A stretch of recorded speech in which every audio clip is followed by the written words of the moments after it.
안녕하세요. 추선입니다. 그동안 조선업의 과거에 대해서 얘기를 해봤어요. 뭐 과거라기보다는 과거부터 현재까지 이루는 과정에 대해서 얘기를 해봤는데요. 오늘은 조선업의 미래에 대해서 얘기를 해볼게요. 제가 감히 조선업의 대반격이라는 표현을 썼는데요. 과연 이런 표현이 적당한지 내용을 좀 살펴보도록 하겠습니다. 제가 대반격이라는 표현을 쓴 것은요, 여러 가지 이유가 있는데, 자, 먼저 내용을 볼게요. 자, 건조 시즌이 도래했습니다. 우리가 흔히 생각을 못하는 것이 배는 평생 쓰는 거 아니야? 뭐 이런 생각을 갖고 계신 분이 굉장히 많거든요. 그런데 여러분은 차량을 몇 년이나 쓰신다고 생각을 하세요? 우리가 보통 뭐 짧으면 10년, 그리고 뭐 길면 20년, 더 짧은 사람은 뭐 5년까지도 사용을 하죠. 그런데 배 같은 경우도 마냥 평생 사용하는 게 아닙니다. 그래서 배의 기본적인 설계 수명은 30년 정도가 되지만 이게 노후화되면 여러 가지 뭐 유지비가 증가를 하게 되겠죠.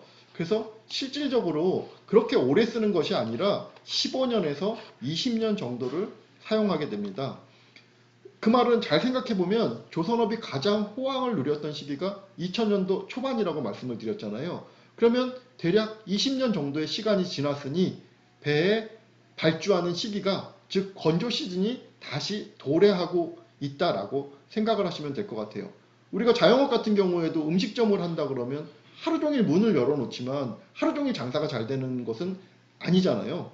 그래서 점심시간 내지는 저녁시간에 장사가 반짝하기 때문에 그런 시즌, 즉 사람들이 배고파지는 주기가 있듯이 배 같은 경우도 건조 시즌이 있어서 이 건조 시즌이 2000년도 초반에 가장 많이 지었던 때, 그리고 20년이 지나서 다시 그 시즌이 돌아오고 있습니다.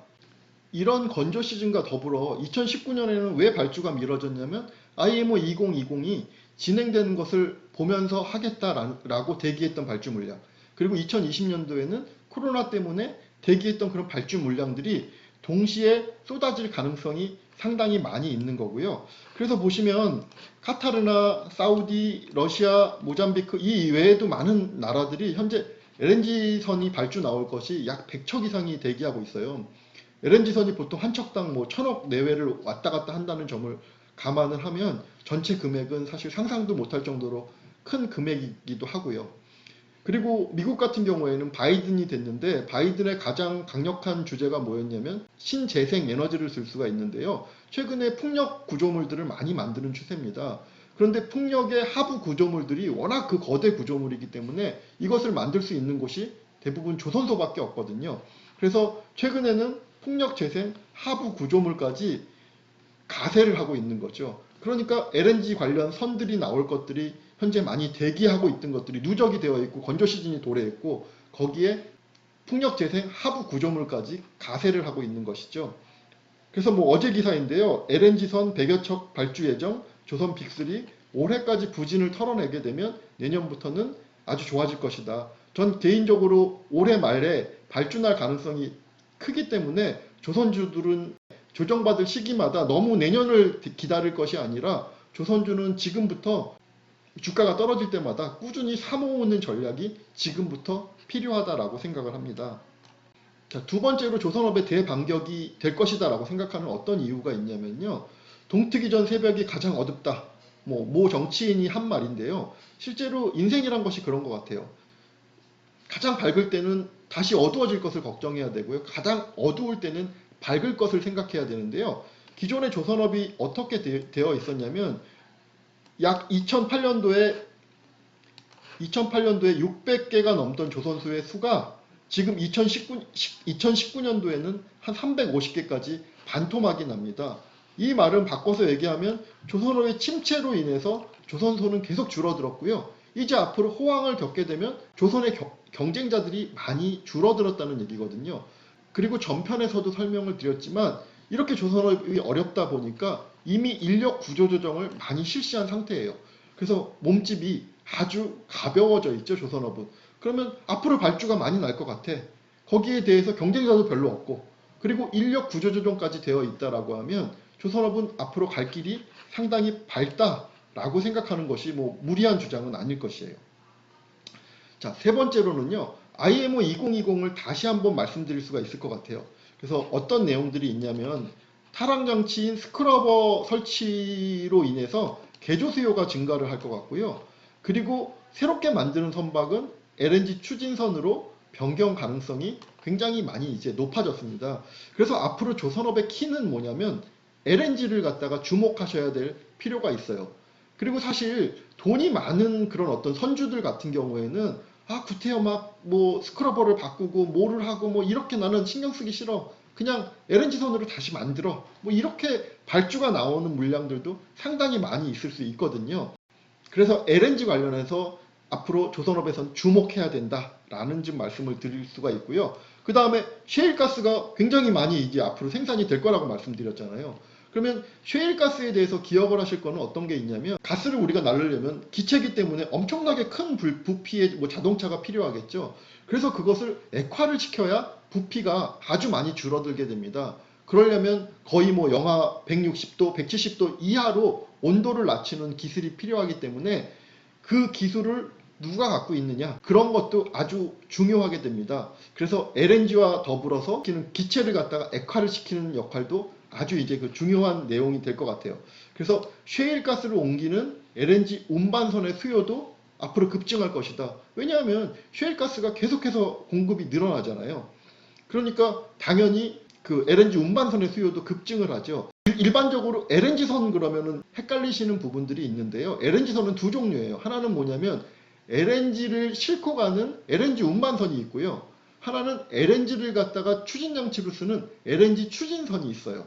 그래서 그 두 개는 약간 다르니까 그것을 같은 범주에서 이해를 하시면 안 되고, 하지만 중요한 건 뭐냐면 LNG 운반선도 늘어날 것이고, 또 LNG를 운반하기 위한 동력을 추진하는 LNG 추진선도 앞으로 굉장히 늘어날 것이다. 다음 조선업 추진력의 키는 바로 LNG다 라고 생각을 하시면 될 것 같아요.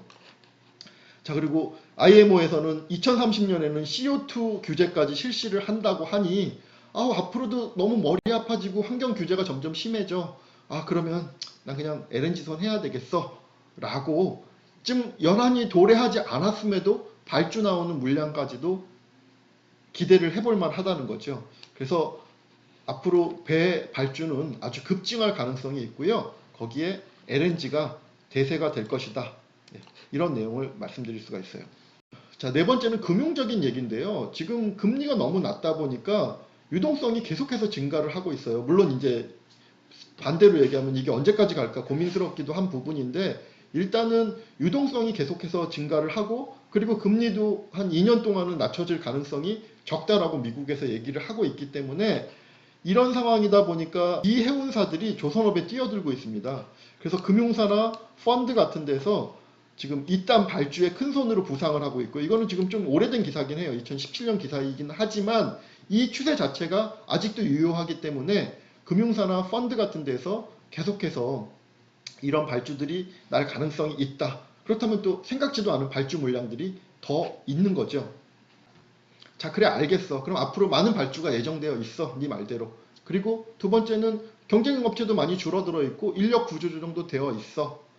거기에 IMO 2020이라는 것이 조선사의 발주를 도와줄 거야.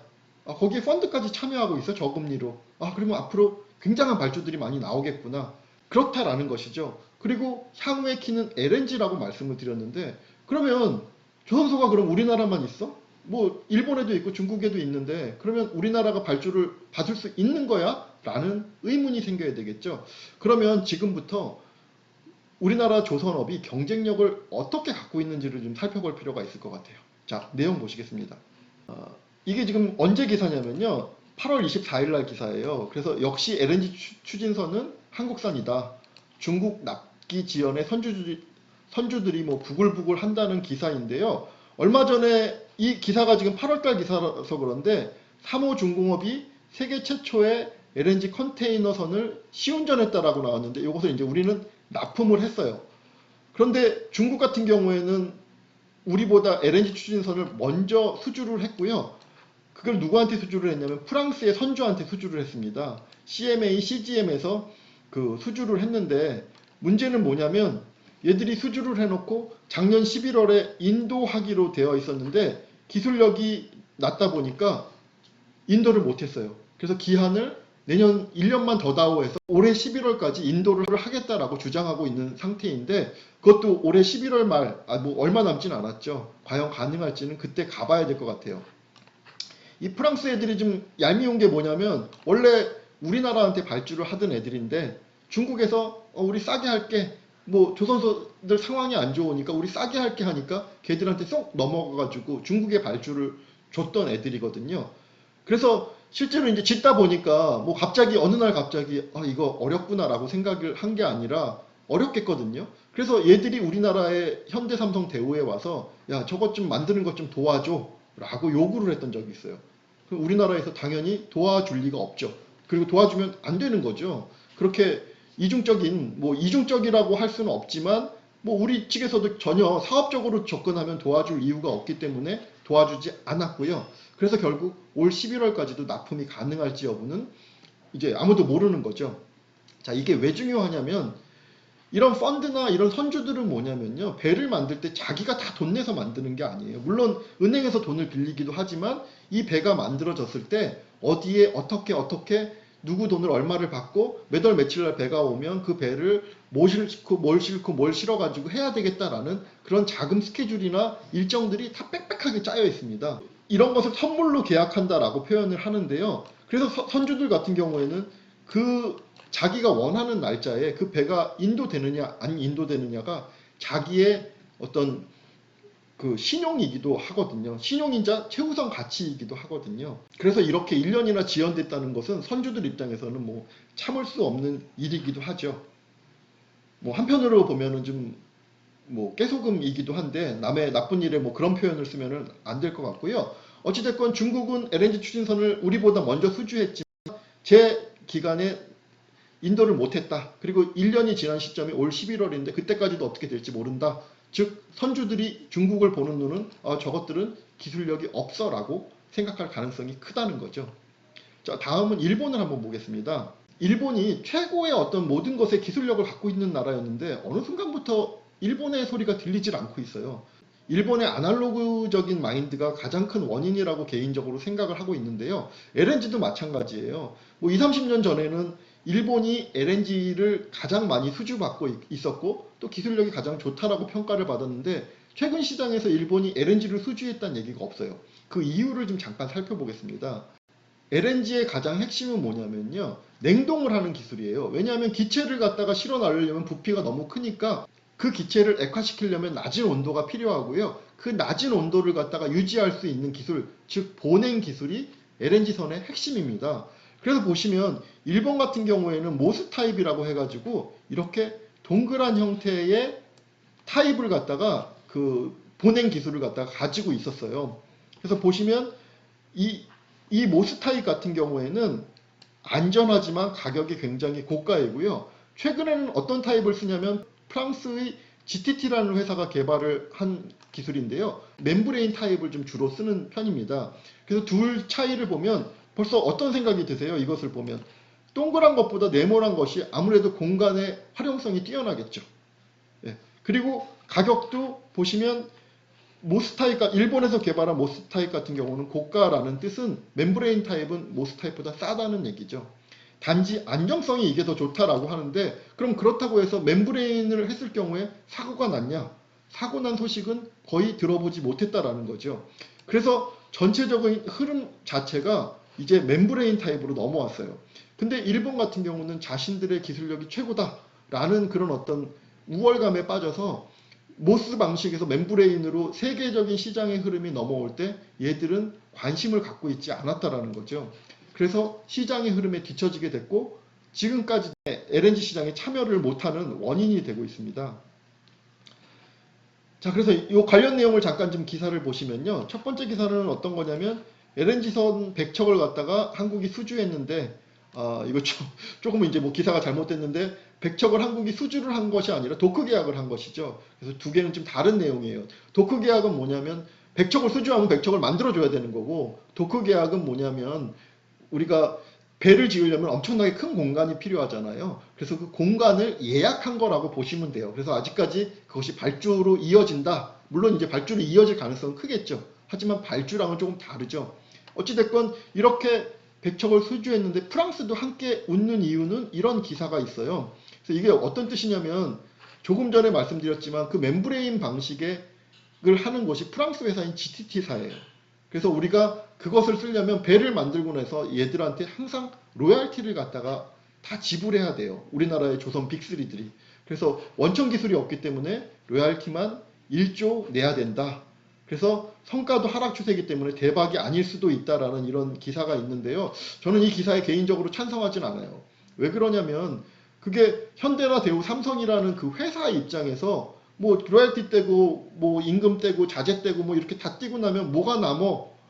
걔들 GTT 프랑스의 GTT사가 훨씬 많이 버는 거 아니야 라고 생각을 할 수 있지만 결국은 우리 수주를 해오면 자재를 누구 것입니까? 우리나라의 자재를 더 많이 쓸 것이고요. 그리고 누가 일합니까? 우리나라 국민들이 가서 일을 하면 사실은 그 원가에 우리나라가 발전할 수 있는 그런 동력들이 다 들어있는 것이기 때문에 수익만 가지고 판단을 하는 것은 굉장히 저는 성급한 접근이라고 생각을 하거든요. 어찌됐건 관련된 기사를 보시면 제주는 한국 조선업계가 부리고 돈은 프랑스 GTT가 번다. 이런 내용들이 멤브레인 방식에 대한 우리가 원천 기술을 갖고 있지 못하기 때문에 나타나는 현상들입니다. 자, 이런 결과로 해서 중국도 우리 상대가 안 되고 일본은 이미 시대의 흐름에 뒤처진 노땅 내지는 꼰대라고 표현을 할 수 있을 것 같아요. 그래서 결국 어떻게 되었느냐. 한국의 조선업은요. 10월에 세계 발주의 70%를 수주했어요. 그리고 4개월 연속 1위를 차지하고 있고요. 자, 기사 내용을 조금 더 보시면요. 한국은 10월 전 세계 선박 발주량에 어쩌고 저쩌고 하면서 중국을 크게 제치면서 1위를 수성했다. 라는 내용이 있고요. 중국에 대해서는 크게 신경을 쓸 수가 없는 게 중국이 우리보다 수주가 많은 것은 왜 그러냐면요. 걔들이 조선업계가 어려우면 정부에서 수주를 해요.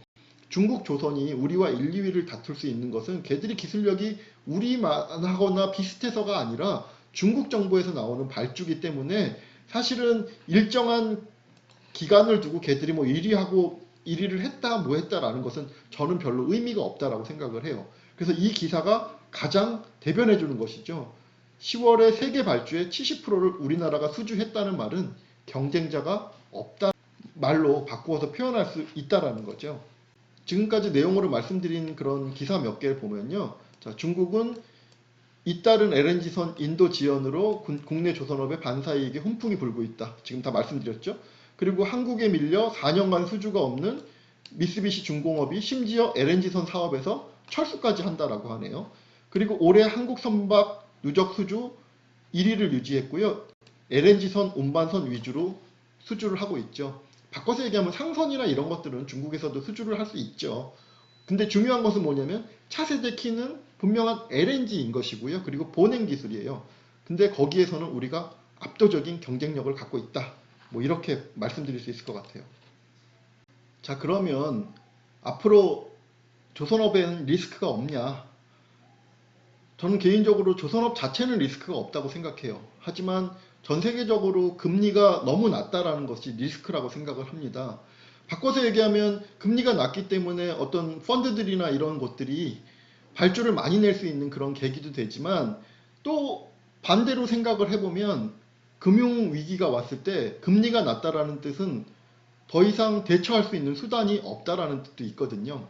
그래서 돈이 너무 많이 풀리고 금리가 너무 낮다라는 것은 하나의 리스크가 될 수도 있는데 사실 저는 이것에 대해서 크게 말씀드리고 싶지는 않아요. 왜냐하면 그런 글로벌 리세션이 오게 되면 이것은 무슨 뭐 주식이나 부동산이나 가릴 것 없이 전방위적으로 시장이 좋지 않을 것이기 때문에 오히려 주식 같은 경우에는 빠른 대처도 가능하잖아요.